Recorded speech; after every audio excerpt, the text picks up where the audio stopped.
The first topic in Audio 2 is digital audio technology. I'm not going to lie to you, this is technical, under the hood type stuff, but this is what separates the professionals from the amateurs. So let's jump right in. I encourage you to read the chapter first. So if you've not done the reading, pause right here and then come back. You probably know enough about computers and digital audio to know that the number system that we use is the binary number system. We encode all the numbers into ones and zeros. Those ones and zeros don't usually appear as digits, right? Different media represent those ones and zeros in different ways. For instance, voltage on is a signal for a 1. Right? No magnetic flux, that stands for an off or a 0. On compact discs, we have the light being reflected, and that's an on, whereas no magnetic broadcast is an off. So take a second and think about the opposite of each of those. Good.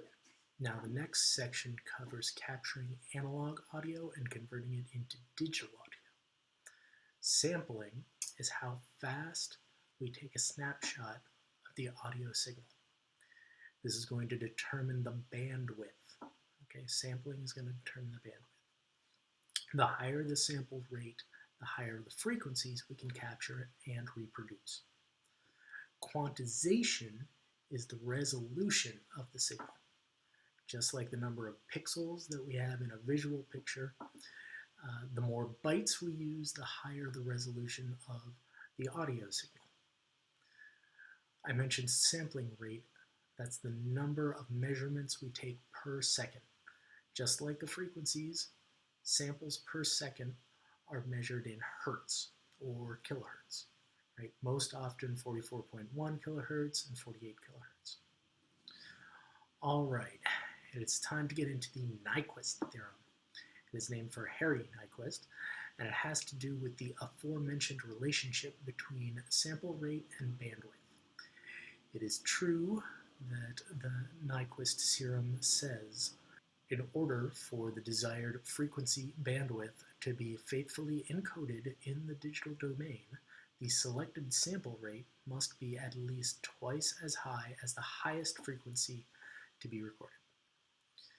If you look at the graph in the book or the one that I have in the notes, you can see how a frequency that is too high will create the wrong wavelength. Okay? Now, the signal to error ratio is similar to the old signal to noise ratio that we covered in Audio 1. The difference is instead of the noise floor,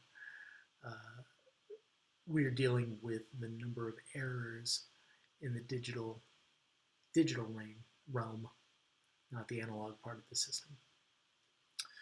All right, when we have reached the end of the mixing and mastering, we usually convert from our higher resolution down to our lower resolution.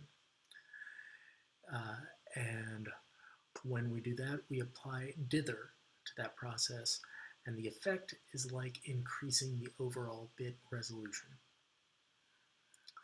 Often I will record, mix, and master in 24-bit, and that is usually good enough for me personally. But other times I will use 32-bit float point, which uses a numeric shorthand to process a wider range of values. The big benefit to me is reducing the likelihood of distortion. The last topic I want to talk about is the most common coding system. Pulse code modulation is the most common, and through all of this section, this is the framework I have been employing. There are a few others out there, but it will serve you well to just always proceed as though we were using PCM. To wrap up, I know two things for sure. Number one, if you understand this, it will make you a better engineer. And number two, I know that you didn't pause the video and go back to read the chapter. Thanks a lot, and remember, like the kangaroo said, at these prices, I'm not surprised.